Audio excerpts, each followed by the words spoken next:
Thank you for the opportunity to speak. I feel special that I'm speaking towards the end because I was the first person to speak out against this at the West Warwick Town Planning meeting in May of 2019. I had concerns then, many of which have never been answered to this day.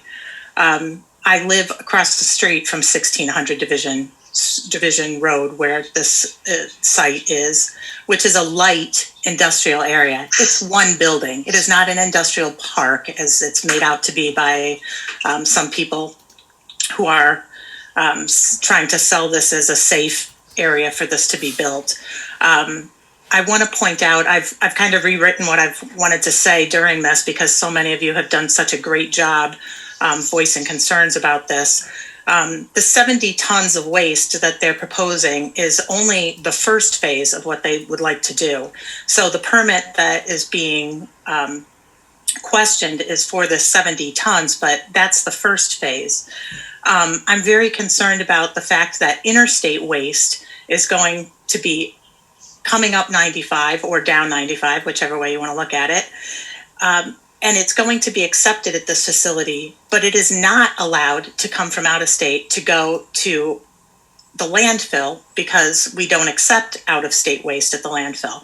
So accepting waste from all over the Northeast into Rhode Island for this facility baffles me. I'm not sure how that's going to be legal.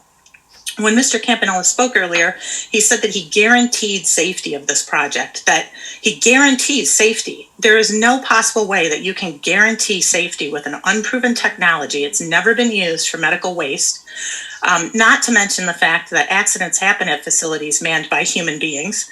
What about fires or spills or a hazard, something that needs to be cleaned up? The effects of just, our health, which has been talked about repeatedly tonight, the groundwater, the soil, a truck, a vehicle accident.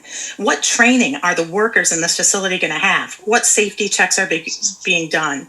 At the last DEM meeting, you stated that you were not sure how often testing would happen due to your staffing. You admitted publicly that you weren't sure what the schedule would be for DEM to be there to test, and we were to just rely on this facility to test itself. There's no way to test it safely. It would have to go online first, and whatever DEM uses in those testings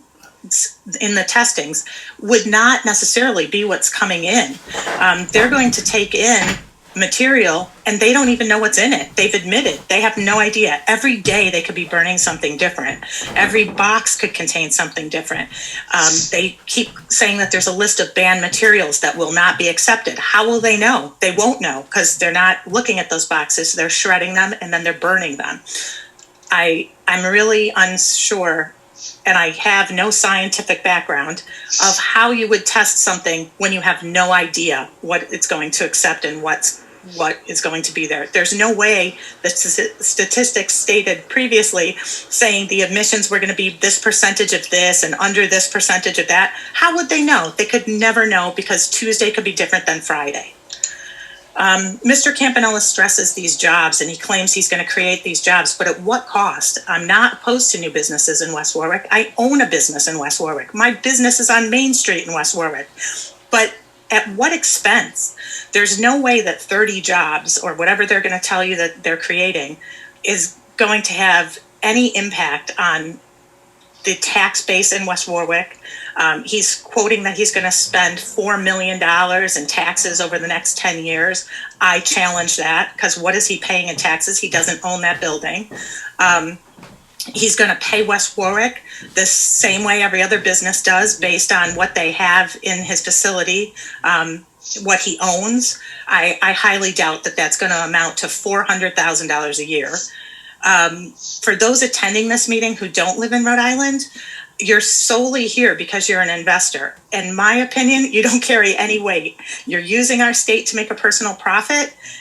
This is a business that is waiting to open so they can collect their promised bond money on fallacies and trying to create this, we're green and clean with no backing of that whatsoever. It's amazing to see our diverse community come together and voice your concerns against this project.